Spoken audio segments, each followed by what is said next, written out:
horse drifted alarmingly in the betting, was, fancied in the morning, continued to drift. It was late on the exchanges to lose. It was something you'd see in a Dick Francis novel, Charles Buttons. The ground is soft. It's heavy. It's soft on times. It's heavy. Okay. And a very big warm welcome to the Barstewards Inquiry Sunday Sermon. Action-packed show today, thanks to your abundance of questions, which we thank you very much. And joining me, as usual, to chew the fat and pour disdain on the masses in racing and pour disdain on you yourselves is John Lang of John Joe's Blogspot and Lorne Malvo. Chris, good evening, chaps. Good evening. Yes, good evening, Lee. Yes. You're honoured to be in the presence of Scoop Keys tonight.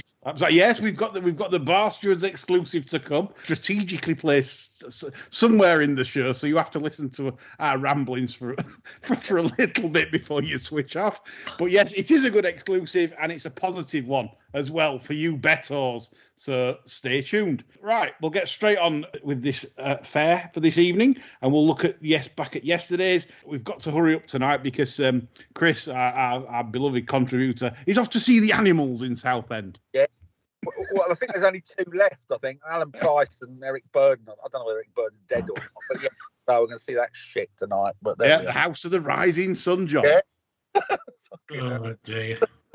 God. Yeah. Well, see, look, everything's got. I didn't know they were still alive. Well, they're playing the Darlington Hippodrome, I think, this week. So if you missed them this week in Southend, you can have a trip up to Darlington to see. There you go, John. All the big venues. The fucking animals, aren't they? You and the Hitler off to see the animals in Darlington.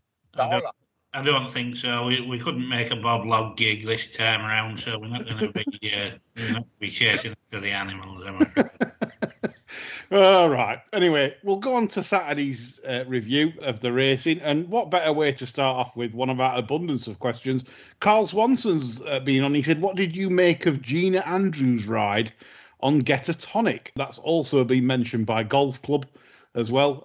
Golf Club is one of our listeners, and he's on Twitter, brilliant account, and he's the only man that's unluckier than us. He won't have any luck at all, would he? Nah, his last winning Saturday, I think, came when Waterloo was winning Eurovision. But yeah, poor Golf Club. If ever we have a bad day, you click on Golf Club's feed, and he's He said at 4 o'clock Saturday, I think, he said he'd not had a winning race. Joined the club, I think. But then what do you expect when you follow us? But anyway, yeah, back onto Gina's ride.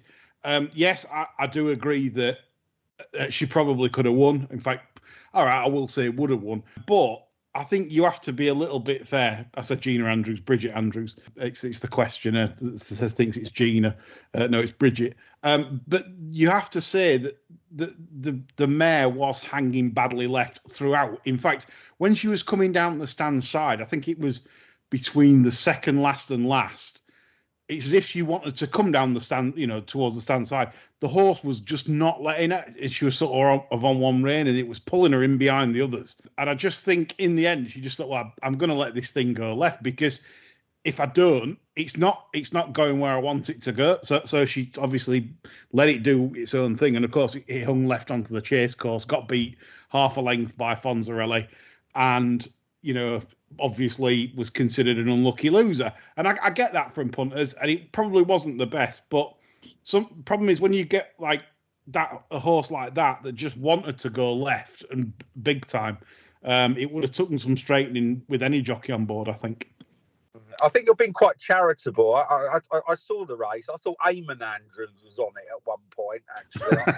I thought, I think that's quite a charitable analysis. I take the point, but it didn't look good though, did it? But I take the point. But yeah, I think you can feel disgruntled if you bet that. Yeah, I agree. But I was pleased it was beat anyway, because us Barstewards were all against it on the show. But then we were all against it on the show on Friday at 6-4. Yeah. It's gone off obviously 7-2 on the machine. I'm not a layer at 7-2 for the best mare in the race, but at 6-4 I thought it was a lay. Yes. But nevertheless, yes, he probably should have won, to all you people that have got in touch regarding that ride. So Get a Tonic is the moral winner of the Virgin Bet listed race. And unfortunately, we do get rides like that now and again, and there's nothing we can do about it. Anything else take your eye, chaps, on Saturday? I know it wasn't the best racing. The Grimthorpe was particularly upsetting for me. You know, Mr. Malarkey out to 50 to 1 after a couple of fences on the exchanges, decided this racing lark isn't so bad after all, after 2 or 3 fences, and looked $1 million after that. And you're thinking down the straight, it's beat everything off. But again, bar one. Down came the outside under supervision and possibly idled as well. You know, it was the best horse. We were fairly beaten, even though it hung across us in the closing stages and there was jury's inquiry. But yeah, it was galling for me because obviously I had a good bet. And you're thinking, when will something go right? Did you watch the Grimthorpe, either of you? Yes. Yeah. And that, heavily involved on Mr. Malarkey. Lovely stuff. Yeah. I mean, you sort of knew what was going to happen from 2 out, really. You know, you saw Cloth Cap looking dead, and then under supervision, he'd not gone for much, and you're thinking, you know, there's just to knock off now, and then, you know, for a fact that wasn't going to happen. And that brings on to another question. Quick 46 on YouTube. He's a cracking listener on YouTube. He always commenting, loves the show, etc. And he says, this is funny. Question for Sunday's show. Why are Lee and John so awful at tipping over the jumps, yet decent race readers on the flat? For what it's worth, I don't think either of you have had any luck this past winter. I'd agree with that, and I think that the producer highlighted the number of seconds that we've had this winter, and I know that don't count for anything. You know, it's the bottom line. I mean, Quentin Franks and Nev Ender are certainly doing really well, but I would say me and John, probably just had the rub of the green, and we accept, though, me and John, that we're not as proficient, you know, over the twigs, and sometimes it's just best to, you know, leave it at that. It's one of them things. I mean, just don't listen to us on the jumps. It's been a pretty horrible season. I think there's been so many horses, you know, not off, obvious short price fact that I think have been stopped. You know, I mean, I think it's as rancid as it's ever been over the sticks. Now, am I pocket talking? Absolutely. But in saying that, I can't remember a jump season where there's just so many shenanigans going on. It's just vile, I think. I can't wait for it to end, to be honest. Well, let's be fair. Jump racing is like the Wild West. I mean, that's why in Ireland you can't get a bet on.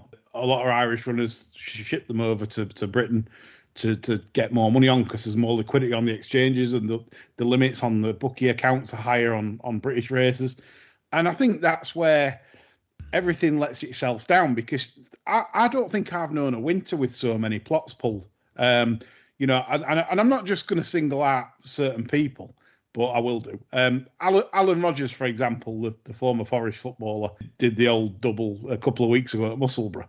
You know, and he's getting horses in race. I mean, these lads don't want a stone in hand. They want £40. They want £30 and £40. And I think that's what spoils it, because it's like the old, you know, you sit down, you play Monopoly with people, and you expect, you know, if you go for a Tom Tit, that a 500 might have gone missing out at bank, you know, it's or two.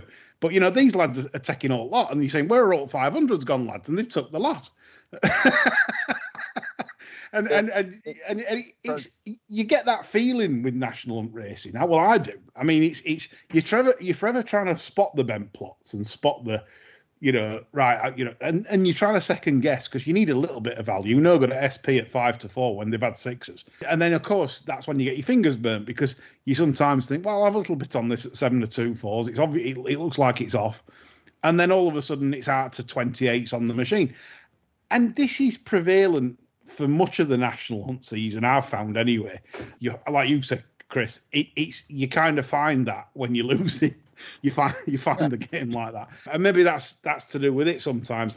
The flat season, obviously, I think is a lot easier. You know, I can use my sectional timings.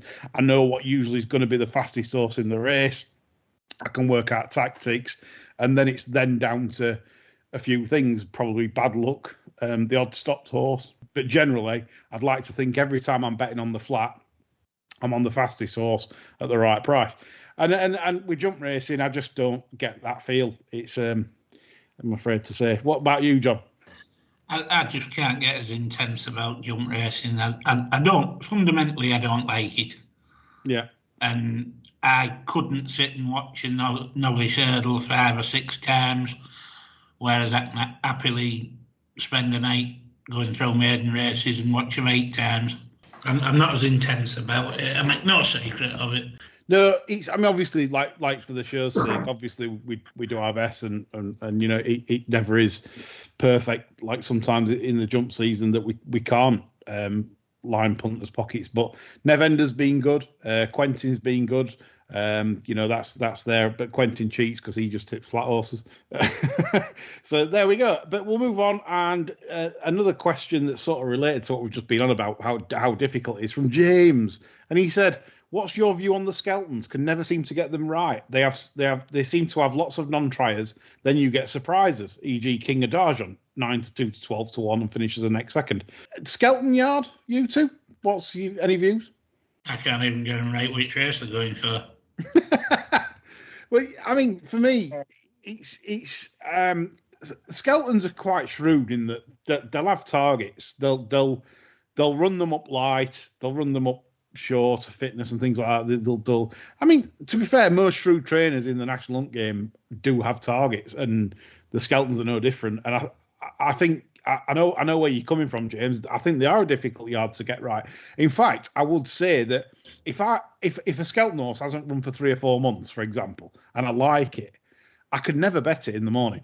Never. I could never ever go to war and say yes, and you can get them very fit. He's a good trainer, but I could never definitely say this yard will have this cherry ripe, and I can bet this, you know, confidently. And so they've got punters in the yard, haven't they? I mean, you see that some owners' horses in that yard, you can not quite set your watch by them, but they're pretty straight. But you know they've got punters. So I agree. You just don't know. You don't know what they're up to. I've had a yard visit to that outfit about 2 years ago. Somebody I know bred one and had it in training with Skeltons, and I had a good look round. It's an amazing setup they've got there.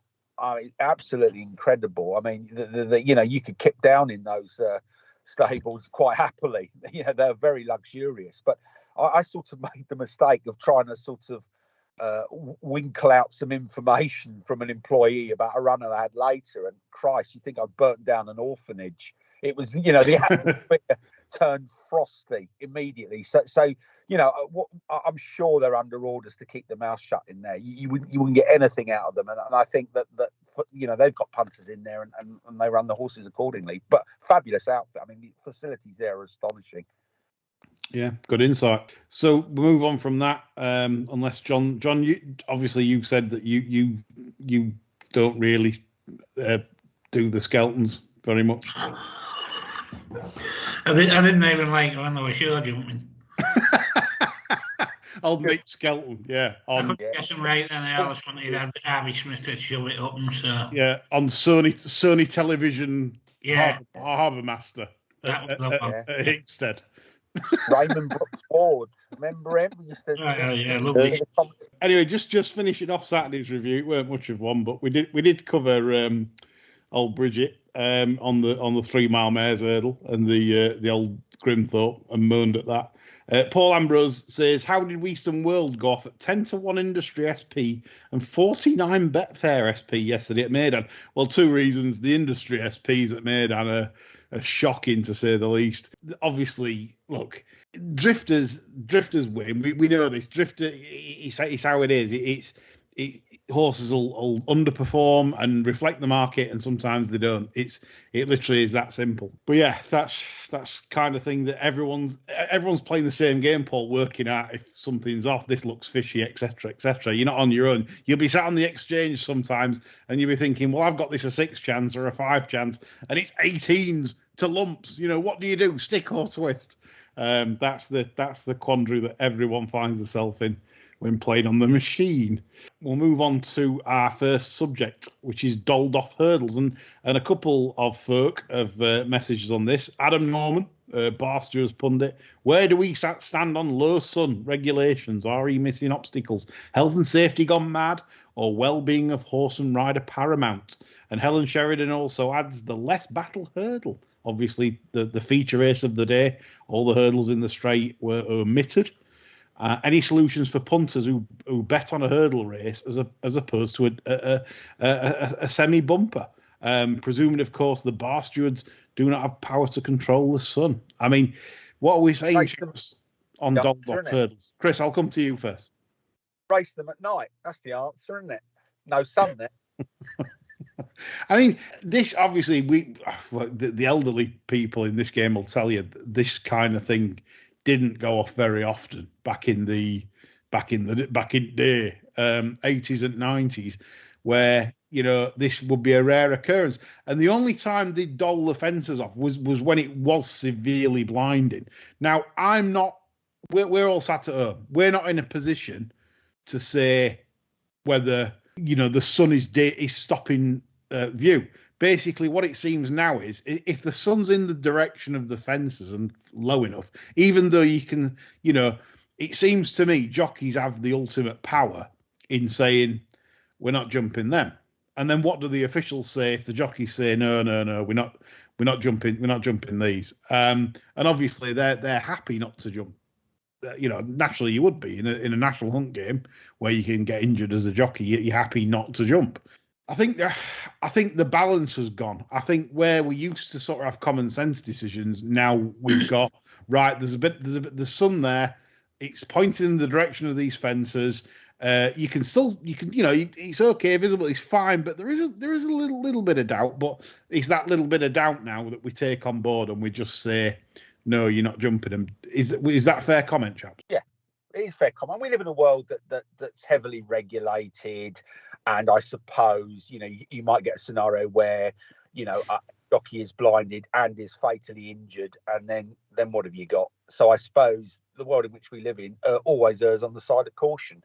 All I would say from a punting perspective, you just kind of want to know as early as possible whether particular fences have been doled off, because that can materially affect the outcome of races and your view on a race. And that's the issue, isn't it?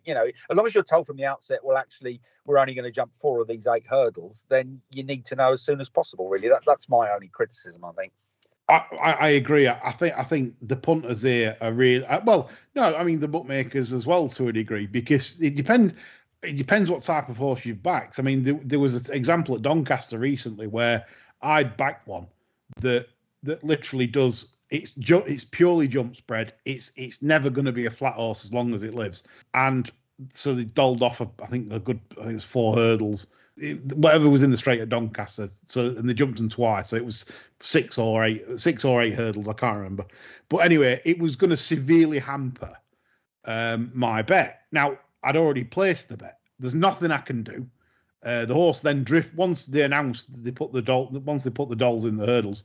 And I mean, have we got to be weather forecasters now? Have we? I mean, we look for rain and wind when we're discussing flat bets. Have we got to look at sun positions during a day and say, well, it's going to be sunny there this afternoon? Not if they do the sensible thing and abandon all racing during the winter equinox. The thing is, I mean, give us 4 months off. Yeah. In true Barstewards road to Doncaster style, John chimes in with a big scythe the national hunt industry into smithereens with his. I did like what Helen Sheridan was saying. Presuming, of course, the Barstewards do not have the power to control the sun. Yeah. Most of us barely have the power to control our bowels. Very true.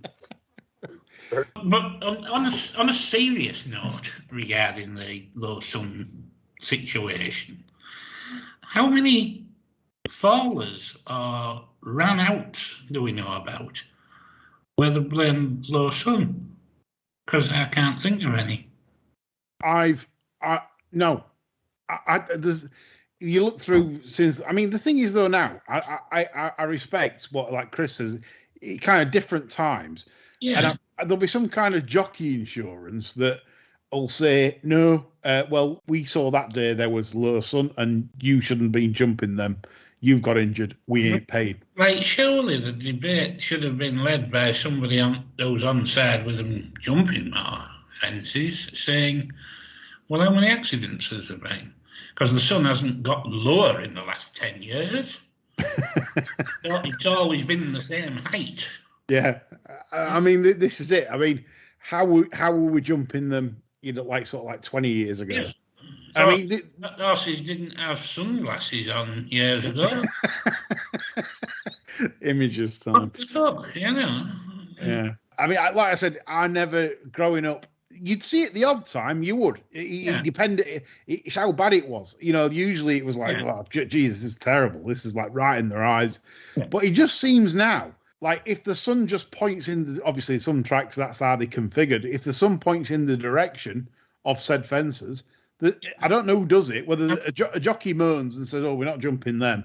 I mean, I can appreciate the BHA and the courses getting a bit cagey because, I mean, the first one that's riding one that doesn't take off when it's going into the sun and he ends up like an equivalent to a Dalek, he's going to be putting a claim in that's going to bankrupt the course, isn't he? So, I mean... Well, that's it. I think we're coming into different times where it's all about where there's blame, there's a claim now, and yes, we never used to live like that. But that's how it is, and yes, it's a massive put off for the sport because as soon as that's announced, if I've had a bet, I tend to not bother betting, or I look at the front end because I always think it suits the front end more in these sorts of races because when you're running round obstacles, you're slowing down in miles an hour.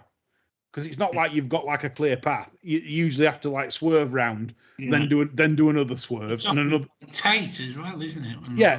So your mile an hour drops. So instead of having to run in a straight line at say, I don't know, 32 mile an hour on soft ground for jumps, you're getting your breather because you have to turn and then you have to slow down and so on and so on. So that's why the races are skewed in terms of form, because it's not national hunt racing. So yeah, it's a problem, but I don't know what the solution is. It's clearly not going to change because will the insurance companies pay out the jocks that this is the risk in the days we live in? Right, next subject: National Hunt Chase renamed in support of Ukraine at the Cheltenham Fairs and donations via the Red Cross. Well, right, I'm going to start off here because I want to leave the floor to you two. And I'm just going to say, could be a recipe for disaster, having the National Chase as the flagship race for Ukraine, in that if there is going to be a fatality at the Cheltenham Festival, that would, if I was doing an anti-post book, that would be one of the fabs, obviously because it's run over 3 mile 6, etc., etc.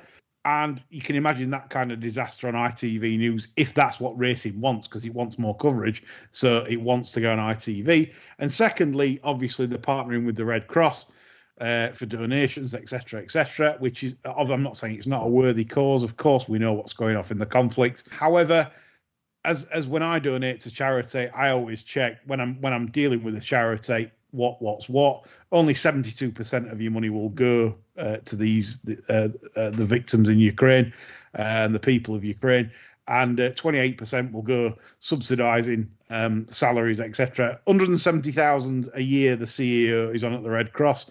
It's not for me, really. If you run a charity, you're a charity. You offer your services voluntarily because you're in a wealthy or fortunate position, and that's what you do. For me, I don't agree with salaried board members and crap like that. It's just my view.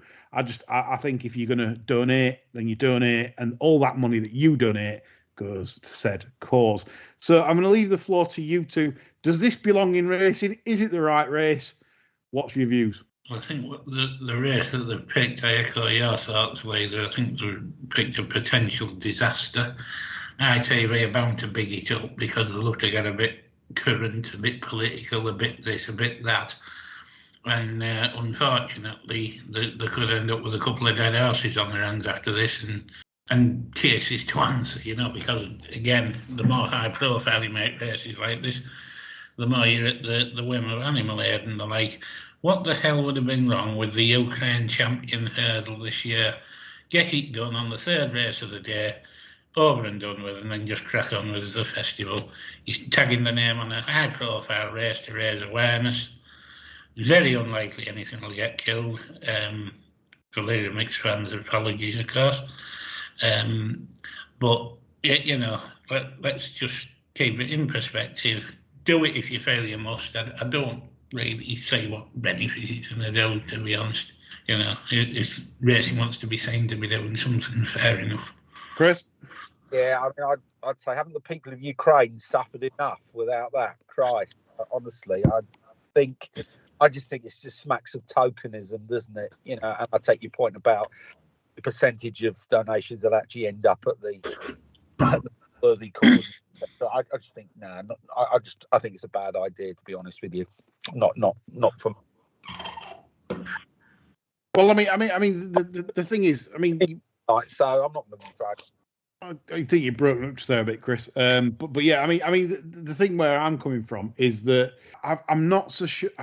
It worries me when sport gets involved in everything, like political, world wars, etc., or conflicts. I always think that this is something that I never sit comfy, because what we're trying to do is we're picking a side for starters, aren't we? Well, exactly. I mean, look, and that doesn't mean that people listening to this, you're a Putin sympathizer, you horrid cretin. No, it's nothing to do with that. It's just generally that this is for things that I don't think sport should be used as a vehicle for this. It's just how I see it. It's like, this is something that you can do in your own time, your own way. You could have fundraisers yourself. You could do whatever. I just don't think sport itself, when it's a release for most people, and bear in mind that most people didn't attend. Well, didn't attend the festival. There was no festival last year, and those people this year want to go have a good time, drink Guinness. Have a party with the friends, watch some horse racing, have some fun, and then you sort of reminded again about the stuff that I'm not saying you're trying to get away from, but you can get home and watch that, and then do your other. Is it needed? This is something that I'm not. I personally don't sit that comfy with it, both in like football, cricket, anything. They're making the famous words redundant, aren't they? Because when you're alone and you're feeling lonely, you can always go to Cheltenham. Petula Clark had it right. Yeah, and that's it. It's a dreadful song, but yeah, It's beyond dreadful. Yeah, but yeah, he's correct, and I think we should be remembering Cheltenham Festival for the first time back after the dreadful pandemic and what that brought misery to people's lives across the board. Everyone should be celebrating the fact that we can all go out again and have a laugh and watch some quality sport. And then yet again something else is weaponized. Like I said, it sounds like I'm a Putin sympathizer. It sounds a bit without getting political, but yeah, yes, comrade. But that's, I'm not. I don't want to get into it, but the fact is that I just genuinely believe that sport should be left out of these wider concerns. Well, that's it. Sport's for the people, and you control the streets of Moscow, and you wouldn't find people that were badgering for the government to invade Ukraine. No. This is a big money invasion.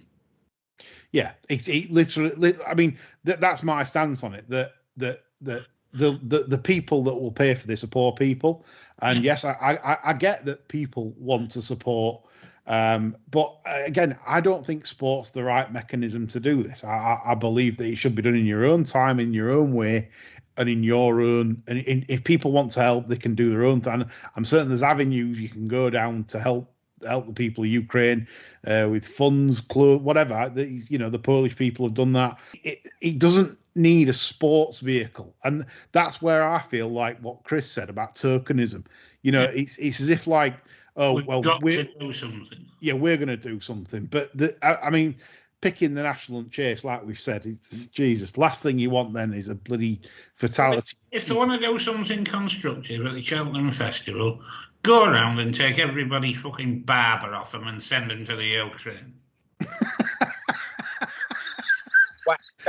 A pile full of barbers. Yeah. 40,000 barbers to keep poor buggers warm.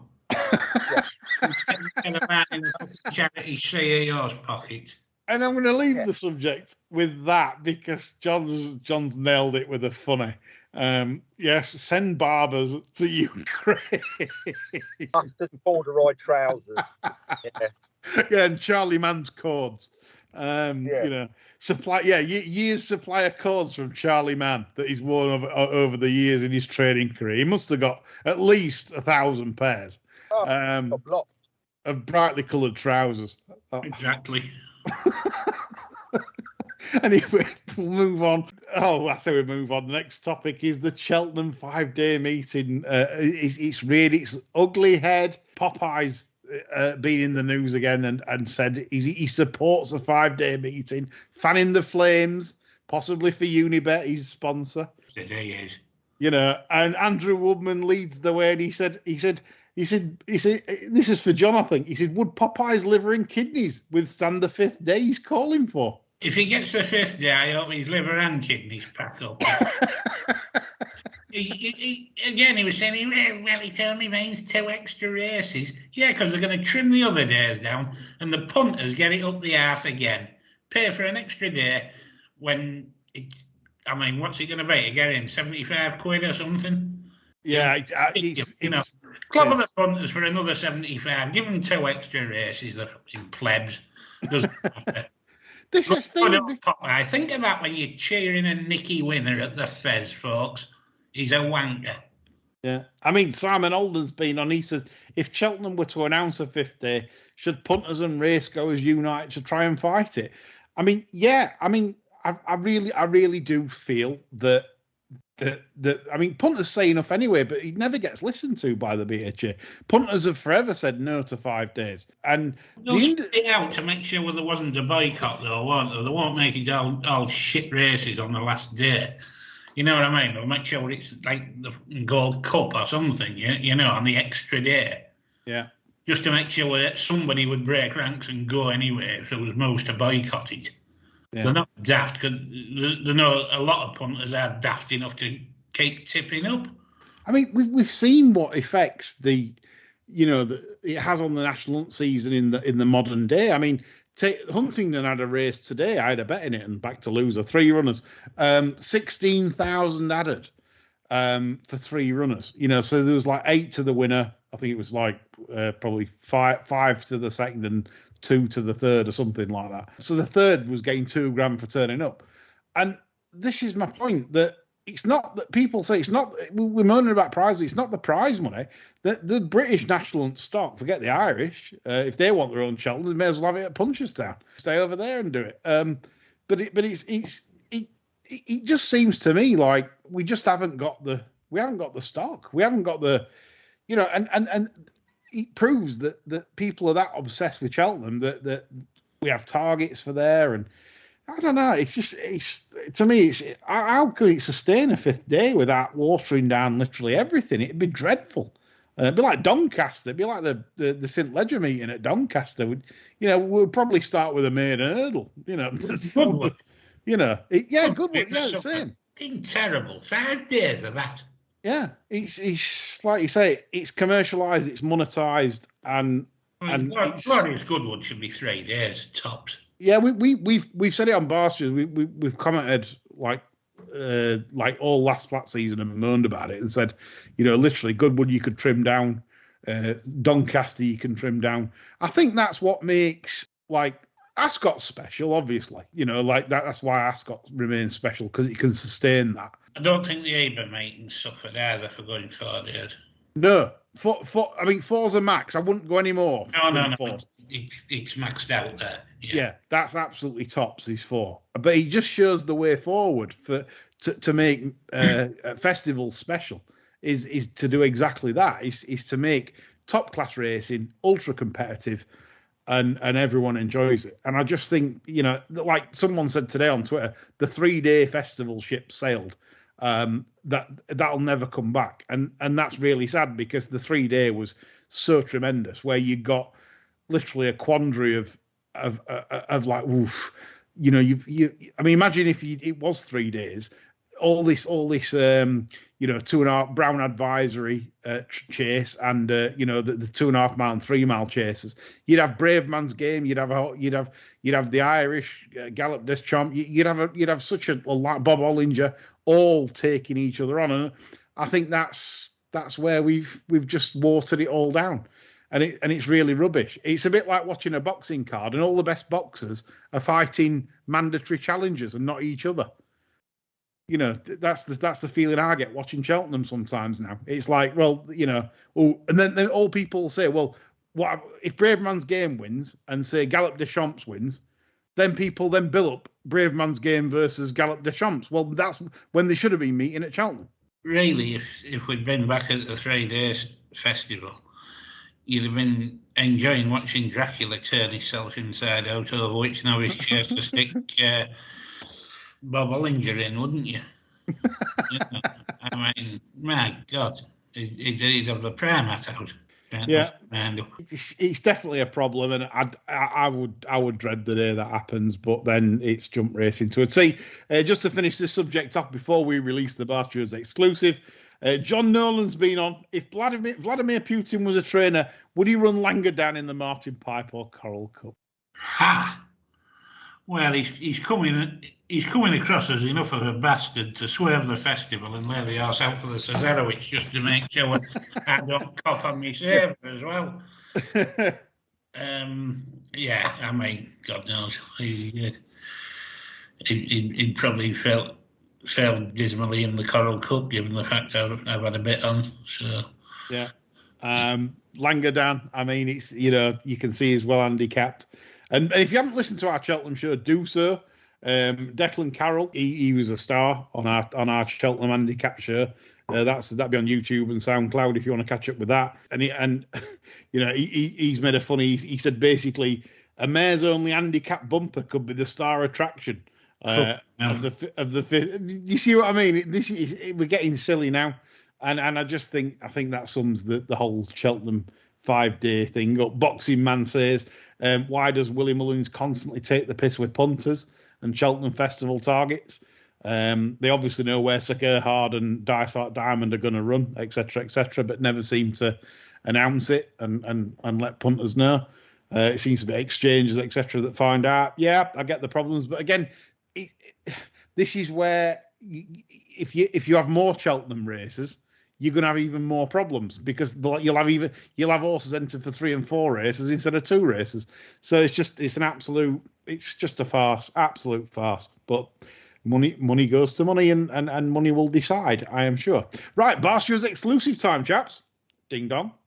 And I had some good news a few days ago. Obviously, the SCV argument with what the bookmakers are doing with affordability checks and checks for your bank accounts, your business details, just have a bet, etc. They're rubbing their hands, apparently, because it's coming at the end of the March on a trial period. Well, I can bring some respite to punters, because I'm going to say I'm in the know on this. Connected to people that are higher up the food chain, and this has come from the right sources, that they have listened. They have listened to the people that wrote to their MPs, so well done.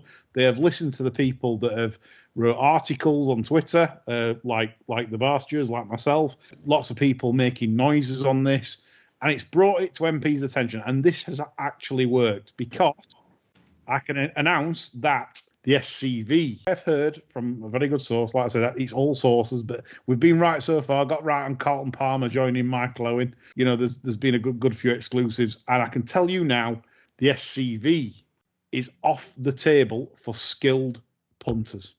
right? So basically, skilled sports, as in horse racing, football, there's going to be no restriction, right? So basically, no one's going to intervene. Whether you can have a bet on horse, all this bollocks about you've got to produce this, that, and other, that is not apparently on the table. What is on the table, though, for SCV is that they are looking at casino, so that it's still on the table for slots and gambling. That's the bit they don't like. So the MPs have listened, and this is the good news, and 99% on this, that basically, you know, barring the last minute change of heart, that skilled betting like horse racing, football, sports betting will not be affected in the white paper. So that you've heard here first before Nick Luck, Racing Post, or anywhere else. Is that good news, chaps? Terrific news. Fantastic. Terrific. I think that's it. I think it does work. I think if you do put enough pressure on certain people, and after this, there are certain people I'd like to thank in the MP areas if it all goes to plan, because this is where we met. We had a connection. We pointed out the dangers of SCV and what it could lead to. Bookmakers getting valuable data, selling that data, using that data, and becoming the all-powerful model that they want to become, getting rid of winners, getting rid of people that they don't want, and just basically accepting bets off mugs and steering them down the casino route. We all know where it was going, and we've pointed that out to the right people. They've listened, and they have come to the conclusion that they agree, and there will be no restrictions for skilled betting. So, good stuff. We'll move on to some questions to finish the show. Quite a few, so I really thank you for these, because there's some real belters and funny ones. Start off with Dupont Tom, and he says, are there any trainers, owners, jockeys who you would never back, and why, even if you really fancied the horse? Chris, John? Christ. Yeah, Christ. How long is the list? God almighty. I mean, it's a fairly long list, to be honest. Yeah. I mean, you mentioned really that. I mean, I wouldn't say never back, but certainly massive alarm bells and, you know, red flags, warnings, you name it, you know, an awful lot. I can start us off. I mean, one this week that I've decided I'm never going to play with fire again. Christian Williams won at Taunton. It was the horse that was second to judicial law at Ludlow, and then they came out at Taunton. Nick Schofield was happy to give them 50 start, and then come with his challenge, and then take a pull into 2 out, meaning he'd lost the momentum of the ground he was making, and then took a pull into the last, got right into the bottom of the last as well to make sure, and he got beat 3 or 4 lengths. It was the ride that they said fuck you to normal punters, and normal punters might not see this. I did. It's the kind of people you can't mess with, because they don't really care. They don't, you know, they get highlighted for winning Idas and the Coral Trophy the other week, having the Stain double. And then they pull in tricks like that in midweek.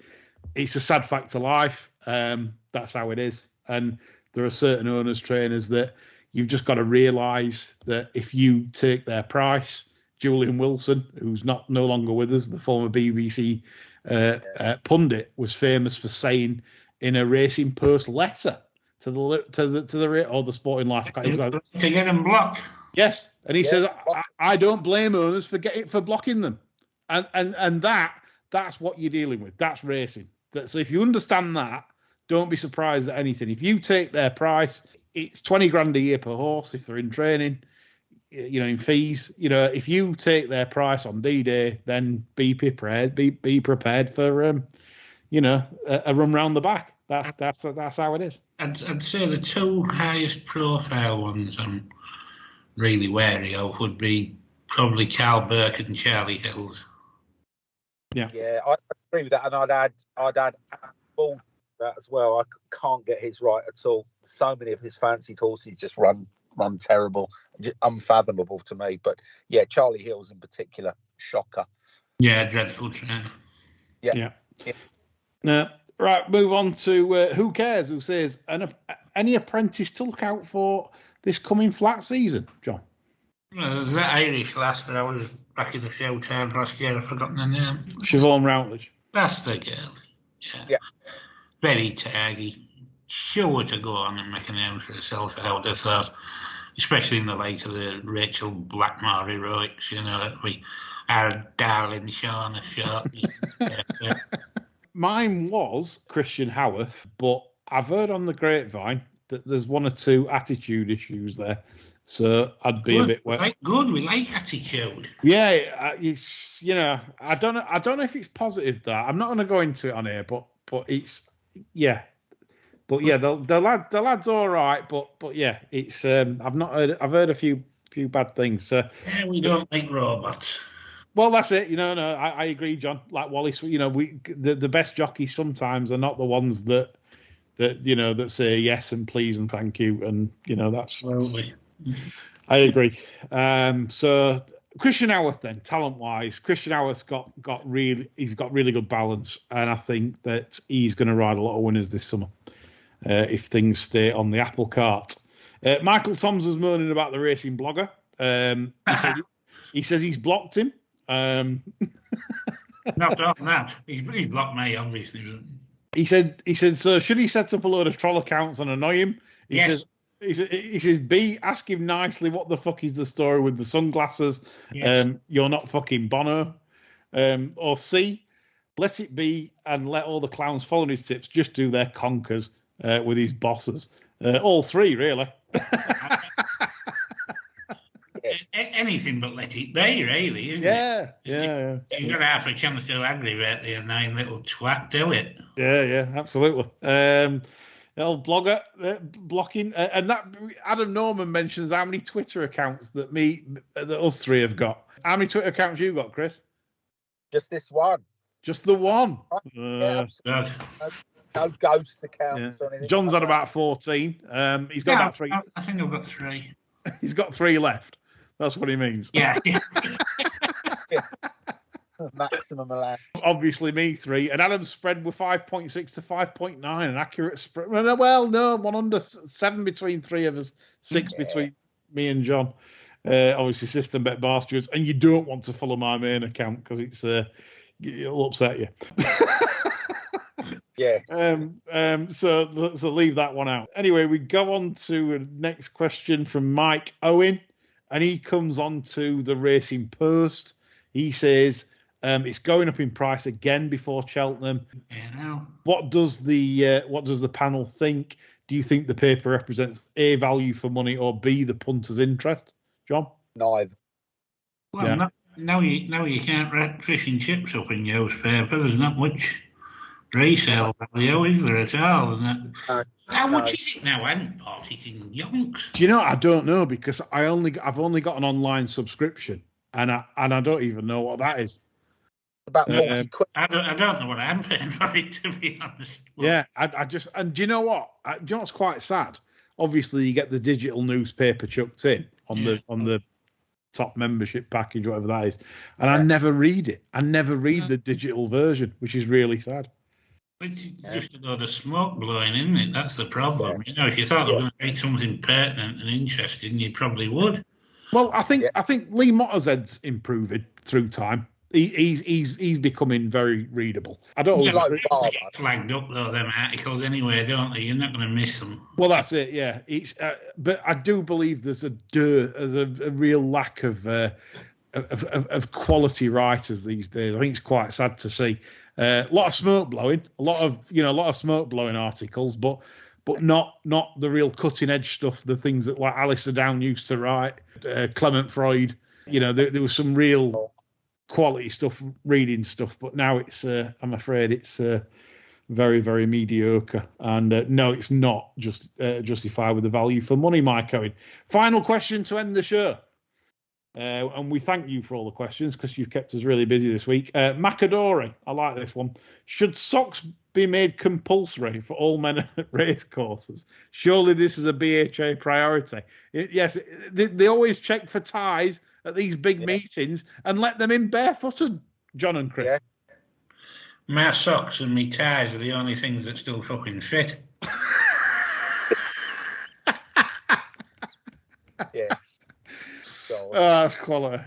I mean, I can remember at Goodwood, you know, and I wasn't aware. You see, it wasn't the glorious meeting, so I wasn't sure what it was, and I turned up in a suit with a nice, yes, and a nice smart open collared shirt, and thinking, you know, well, what's wrong with that? You know, nice polished shoes. Stopped on the door, you know. No, we've got a tie box here. Chuck a tenner in, you know. Like, and I had to buy a tie. And in front of me was these like 6, you know, young lads. You know, I'd say probably 18 to 21, maybe a bit older, maybe early 20s. Hard to tell. They all got ties and suits on, all barefooted. Yeah. You know, like a catalogue advert, I bet. I'm sorry, but no. I mean, I agree with Macadori. You know, if you haven't got if you can't afford a pair of socks or a decent pair of socks, I mean, the feet must pong. If they're walking around all day, like, you know, on leather soles or whatever, you know, and it's summer's day, because obviously you're not going to wear bare feet to Haydock for Betfair meets, you know. Right, so let's say sweat. You know, your feet must be sweating and stinking all day. Now they use trainer socks, don't they? That don't show that show a gen of ankle, but they'll almost certainly have trainer socks. So you're too old. You're not down with it like me. The kids. No, this is it. Yeah, I could probably do. Yeah. If they made wearing socks compulsory, half the daft twats would turn up wearing them on their heads. Yeah, and be robbing cash till. Yeah, up to the elbow. No, cracking show that. Enjoyed that, and I hope you did too.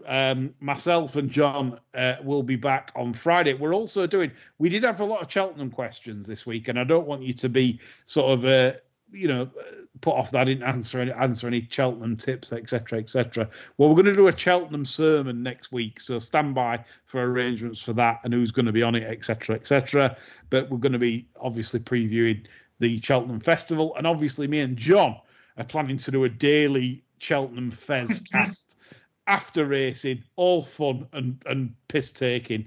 None of this bullshit, you know, that you want to hear on normal channels about, oh, weren't that impressive? We'll just be taking the piss. Well, we'll be saying how good they were. We're just going to say, look at that lucky bastard snagging. Yes. So we're going to have like a 30-minute debrief and chat every day on the Cheltenham Fez. So I hope you will enjoy our Cheltenham coverage, which begins next Sunday, and we're back as normal on Friday for the Imperial Cup, to see if something can win that en route to winning at the Fez. That's all from me, John and Chris. Have a great week and weekend. Bye for now. Right, the show's over, boys. Thank you very much.